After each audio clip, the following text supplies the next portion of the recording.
ಸ್ನೇಹಿತರೆ ನಮಸ್ಕಾರ. ನಾನು ರವೀಂದ್ರ ಜೋಶಿ. ಭಾನುವಾರದ ಹರಟೆಗೆ ಸ್ವಾಗತ. 24 ತಾಸು ಉಳಿದಿದೆ ಫಲಿತಾಂಶ ಬರಲಿಕ್ಕೆ. 5 ರಾಜ್ಯಗಳ ಚುನಾವಣಾ ಫಲಿತಾಂಶ, 4 ರಾಜ್ಯಗಳು, 1 ಕೇಂದ್ರಾಡಳಿತ ಪ್ರದೇಶ. ನಾವು ಭಾಳ ವಿಶೇಷವಾಗಿ ಕಾಯ್ತಾ ಇರೋದು ಪಶ್ಚಿಮ ಬಂಗಾಳದ್ದು. ಉಳಿದ ಚುನಾವಣೆಯ ಫಲಿತಾಂಶ ಹೆಚ್ಚು ಕಮ್ಮಿ ಗೊತ್ತಿದೆ. ಏನು ವ್ಯತ್ಯಾಸ ಆದರೂ ನಮ್ಗೆ ಭಾಳ ಮನಸ್ಸಿಗೆ ಘಾಸಿ ಆಗೋದಿಲ್ಲ. ಪಶ್ಚಿಮ ಬಂಗಾಳದ ಮಾತ್ರ ನಾವು ಅಂದ್ಕೊಂಡ ಹಾಗೆ ಬರಲಿ ಅಂತ ದೇವರಲ್ಲಿ ನಮ್ಮ ಪ್ರಾರ್ಥನೆ ಇದೆ. ನಿನ್ನೆ ನಡೆದ ಬೆಳವಣಿಗೆಯನ್ನು ನಿಮಗೆ ಹೇಳಿದೆ. ಮೊದಲನೇದಾಗಿ ಸುಪ್ರೀಂ ಕೋರ್ಟಿಗೆ ಮತ್ತೆ ಮೊರೆ ಹೋಗಿದ್ದರು ಮಮತಾ ಬೇಗಂ ಅವರು. ಅಲ್ಲಿ ಅರ್ಜಿಯನ್ನು ವಜಾ ಮಾಡಲಾಯಿತು. ಸೂಪರ್ವೈಸರು ಕೇವಲ ಕೇಂದ್ರ ಸರ್ಕಾರದವರು ಯಾಕೆ ರಾಜ್ಯ ಸರ್ಕಾರದವ್ರನ್ನ ತಗೊಳ್ಳಿ ಅಂತ ಮಾಡಿದರು.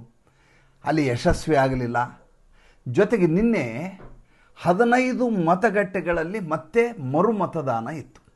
11 ಮಗರ್ಹತ್ತು, 4 ಡೈಮಂಡ್ ಹಾರ್ಬರ್. 15 ಮತಗಟ್ಟೆಗಳಲ್ಲಿ ಮರು ಮತದಾನ. ಸುಮಾರು 90% ಮತದಾನ ಆಯಿತು ಸ್ವಾಮಿ. ಆದರೆ ದುರಂತ ಅಂದರೆ ಇನ್ನಿಲ್ಲದ ಹಾಗೆ ಗಲಾಟೆ, ಉದ್ವಿಗ್ನತೆ, ಹೊಡೆದಾಟ, ಬಡದಾಟ. ನೋಡಿ, ಈ ರೀತಿಯ ಕೇಂದ್ರ ಭದ್ರತಾ ಪಡೆಯನ್ನು ನಿಯೋಜನೆ ಮಾಡಿ ಸ್ವತಃ ಗೃಹ ಸಚಿವರೇ ಚುನಾವಣೆಯ ಉಸ್ತುವಾರಿಯನ್ನು ವಹಿಸಿಕೊಂಡು ಅಷ್ಟೆಲ್ಲ ಇದ್ದಾಗಲೂ ಕೂಡ TMCಯ ಗೂಂಡಾಗಳು ಹೊಡೆದಾಟ ಮಾಡಲಿಕ್ಕೆ ಅನುವು ಮಾಡ್ಕೋತಾರೆ, ಹೊಡಿತಾರೆ, ಬಡಿತಾರೆ ಅಂತಂದರೆ ಯಾವ ಮಟ್ಟಿಗೆ ಅವರಲ್ಲಿ ಸೋಲಿನ ಛಾಯೆ ಕಾಡ್ತಾ ಇರ್ಬೋದು ಆಲೋಚನೆ ಮಾಡಿ. ಯಾಕೆ ಹಿಂಗಾಗಿರುತ್ತೆ? ಒಂದು ವೇಳೆ ಅವ್ರು ಗೆಲ್ತೀವಿ ಅನ್ನುವಂಥ ಎಕ್ಸಿಟ್ ಪೋಲ್ ಬಂದಿದ್ದರೆ, ಅಥವಾ ಅವ್ರಿಗಿರುವಂಥ ಬೇಹುಗಾರಿಕೆಯ ಪ್ರಕಾರ ಸಕಾರಾತ್ಮಕವಾದಂಥ ಪ್ರತಿಕ್ರಿಯೆ ದೊರೆತಿದ್ದೇ ಆಗಿದ್ದರೆ ಯಾರೂ ಈ ರೀತಿಯ ಗಲಾಟೆ ಮಾಡಲಿಕ್ಕೆ ಹೋಗ್ತಿರಲಿಲ್ಲ. ಹೆಂಗಿದ್ರು ನಾವು ಗೆಲ್ತೀವಿ, ನಮಗೆ ಈ 15 ಮತಗಟ್ಟೆಗಳಿಂದ ಏನಾಗಬೇಕು ಅಂತ ಭಾಳ ಆರಾಮಾಗಿರೋರು, ಅಥವಾ ಹೊಡೆದಾಟಕ್ಕಂತೂ ಹೋಗ್ತಿರ್ಲಿಲ್ಲ.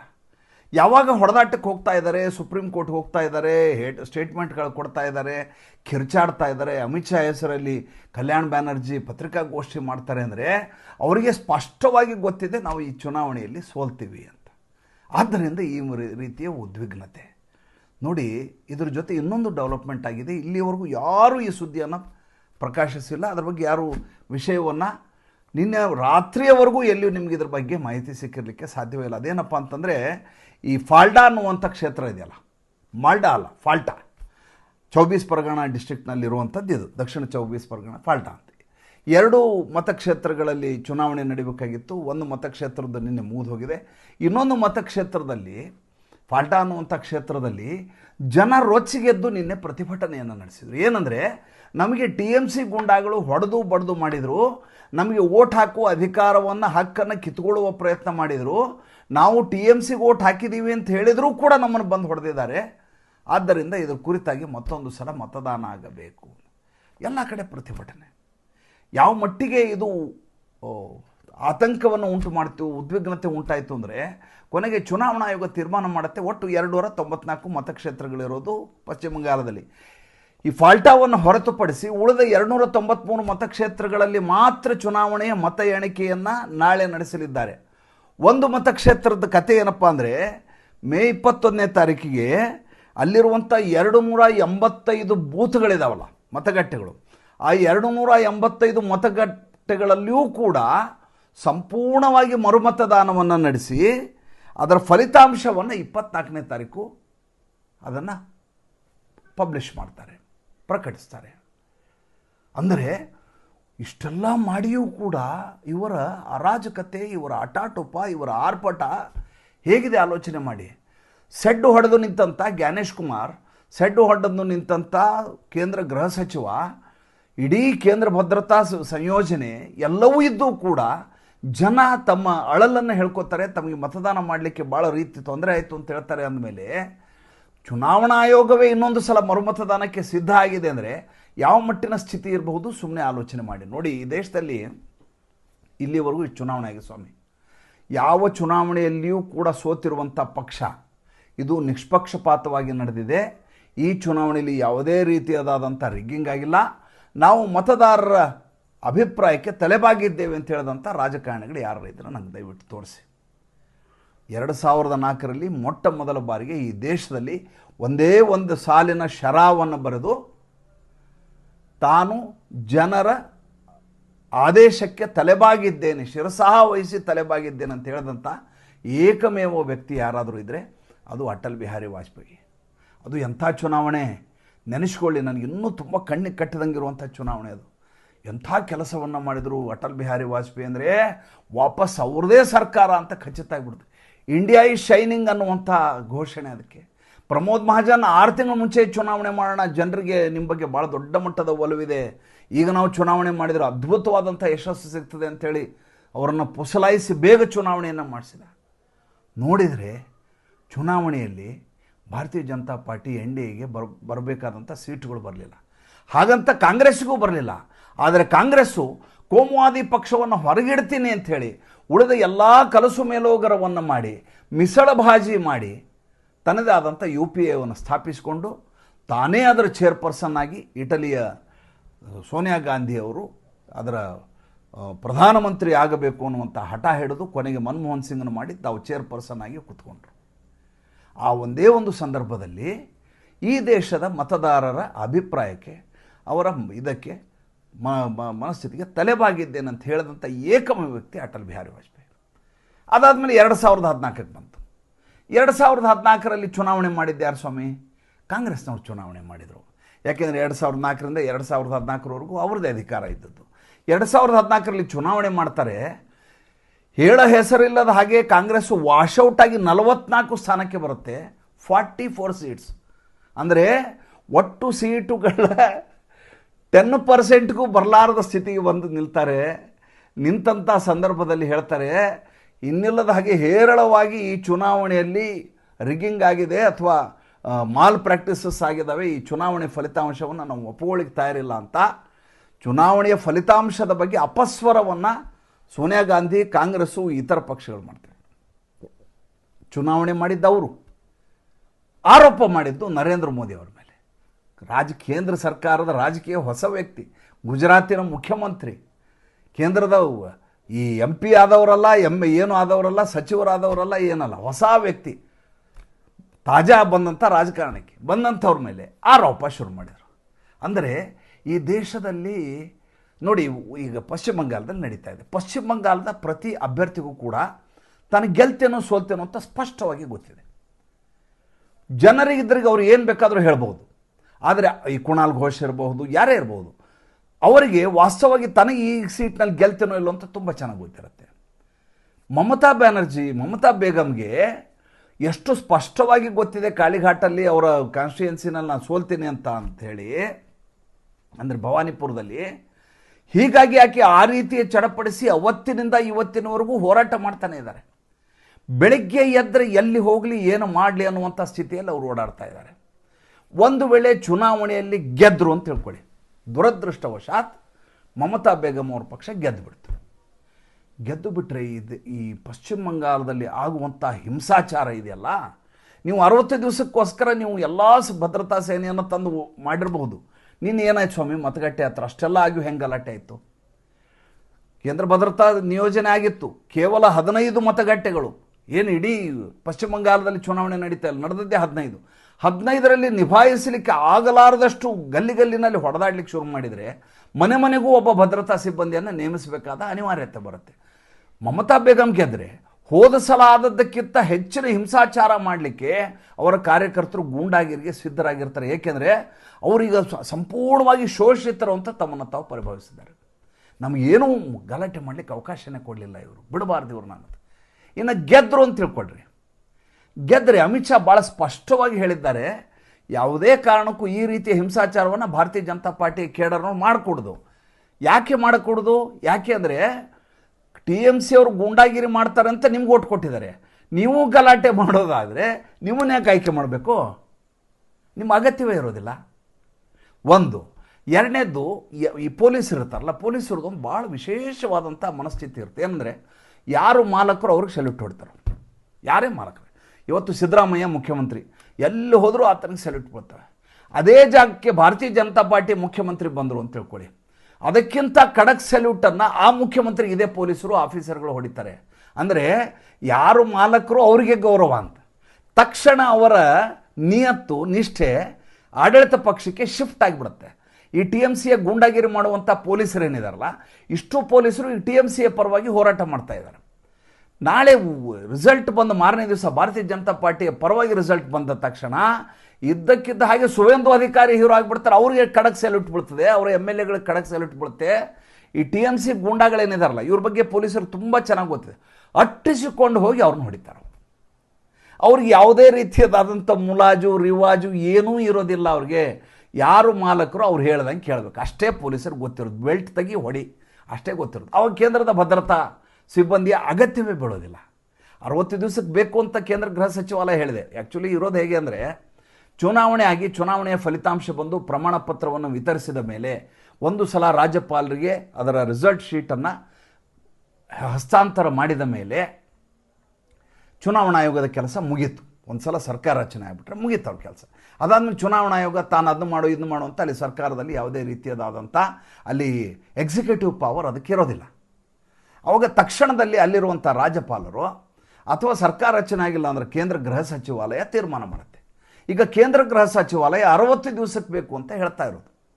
ಯಾಕೆ ಹೇಳ್ತಾ ಇದೆ ಅಂದರೆ, ಈ ಮಟ್ಟಿನ ದಾಂದಾಗಿರಿ ಗೂಂಡಾಗಿರಿಯನ್ನು ಮಾಡಲಿಕ್ಕೆ ಒಂದು ಕಡೆ TMC ಅವರು ಕಾಯ್ದುಕೊಂಡು ಕೂತಿರುವಂಥ ಕ್ಷಣ, ಎರಡನೇದು ಯಾರು ಹೊಡ್ತಾ ತಿಂದಿದಾರಲ್ಲ ಭಾರತೀಯ ಜನತಾ ಪಾರ್ಟಿಯವರು ಕಳೆದ ಬಾರಿ, ಅವರಿಗೆ ಸೇಡು ತೀರಿಸ್ಕೊಳ್ಳುವ ಮನಸ್ಥಿತಿ ಇದೆ. ಹೆಂಗಾರ ಮಾಡಿ ಇವ್ರನ್ನ ಹೊಡಿಬೇಕು ನಾವು ಬಿಡಬಾರ್ದು ಅಂತ ಅವ್ರು ಕಾದ್ಕೊಂಡು ಕೂತಾರೆ, ಅವ್ರು ಹೊಡಿತಾರೆ ಅಂತ. ಈ ಎರಡೂ ಕಾರಣಕ್ಕೋಸ್ಕರ ಈ CAPF ಅನ್ನುವಂಥ 7 ತಂಡಗಳ ಒಟ್ಟು ವ್ಯವಸ್ಥೆ ಒಕ್ಕೂಟ ಈ ಪಶ್ಚಿಮ ಬಂಗಾಳದಲ್ಲಿ ನೆಲೆಯೂರಿದೆ. ಈ ಮಧ್ಯೆ 21ನೇ ತಾರೀಕು ಮತ್ತೆ 285 ಬೂತ್ಗಳಲ್ಲಿ ಮರು ಮತದಾನ ಆಗತ್ತೆ. ಫಾಲ್ಡಾ ಎನ್ನುವಂಥ ಮತಕ್ಷೇತ್ರದ ಫಲಿತಾಂಶವನ್ನು ತಡೆ ಹಿಡಿಯಲಾಗಿದೆ. ಒಂದು ಸಂಖ್ಯೆ ಬಿಟ್ಟು ನಾವು ಲೆಕ್ಕವನ್ನು ಮಾಡಬೇಕಾಗತ್ತೆ. ಮಮತಾ ಬೇಗಂ ಅವರು ಏನಾಗ್ತಾರೆ ಅನ್ನೋದನ್ನು ತೀರ್ಮಾನ ಮಾಡಲಿಕ್ಕೆ ನಾವು ಇನ್ನು 24 ಗಂಟೆಗಳ ಕಾಲ ಕಾಯಬೇಕಾಗತ್ತೆ. ನೋಡಿ, ಮಮತಾ ಬೇಗಂ ಇಷ್ಟೆಲ್ಲ ಆಗಲಿಕ್ಕೆ 2 ಕಾರಣ ಇದೆ. ಒಂದು, ಆಕೆ ಭಾರತದ ಸಮಗ್ರ ಭಾರತ ಎನ್ನುವಂಥ ಕಲ್ಪನೆಯಿಂದ ತನ್ನನ್ನು ತಾನು ಹೊರಗಿಟ್ಕೊಂಡಂಥ ಹೆಣ್ಮಗು. ಭಾರತೀಯ ಸೈನ್ಯ ಅಲ್ಲಿ ಪಾಸ್ ಆಗಲಿಕ್ಕೆ ಹೋದರೆ, ಕಾನ್ವಾಯ್ ಹೋದರೆ ನನ್ನ ಮೇಲೆ ಭಾರತೀಯ ಸೈನ್ಯ ದಂಡೆತ್ತಿ ಬಂದಿದೆ ಅಂತ ಹೇಳಿದಂಥ ಹೆಣ್ಮಗಳು. ಒಂದನೇದು. ಎರಡನೇದಲ್ಲಿ 15 ಕಿಲೋಮೀಟರಿಂದ 50 ಕಿಲೋಮೀಟರ್ ವಿಸ್ತಾರಕ್ಕೆ ಗಡಿ ರಾಜ್ಯ ಆಗಿರೋದ್ರಿಂದ ತನ್ನ ಸುಪರ್ದಿಗೆ ಇಟ್ಕೊಳ್ಬೇಕು ಅಂತ ಭದ್ರತಾ ಸಿಬ್ಬಂದಿಯವರಿಗೆ ಒಂದು ಕೇಂದ್ರ ಗೃಹ ಸಚಿವಾಲಯದ ನೋಟಿಸ್ ಇದೆ. ಅದರ ವಿರುದ್ಧ ಈಕೆ ಹೋರಾಟ. ಮೂರನೇದು, ಈ ಪಶ್ಚಿಮ ಬಂಗಾಳದಲ್ಲಿ ಮುರ್ಷಿದಾಬಾದ್ ಪೂರ್ತಿ ಬಾಂಗ್ಲಾದೇಶಕ್ಕೆ ಅಂಟಿಕೊಂಡಿರುವಂಥ ಜಿಲ್ಲೆ. ಅಲ್ಲಿ ಫೆನ್ಸಿಂಗ್ ಆಗಬೇಕು ಅಂತಂದರೆ ಬಾರ್ಡರ್ ರೋಡ್ ಆರ್ಗನೈಜೇಷನು ಉಳಿದ ಎಲ್ಲ ಸಂಸ್ಥೆಗಳು ಆ ಕೆಲಸವನ್ನು ಮಾಡ್ತವೆ. ಫೆನ್ಸಿಂಗ್ ಮಾಡಬೇಕು ಅಂತಂದರೆ ರಾಜ್ಯ ಸರ್ಕಾರ ಜಾಗ ಕೊಡಬೇಕು. ರಾಜ್ಯ ಸರ್ಕಾರ ಇಲ್ಲಿಯವರೆಗೂ ಜಾಗ ಮಾಡಿಕೊಟ್ಟಿಲ್ಲ.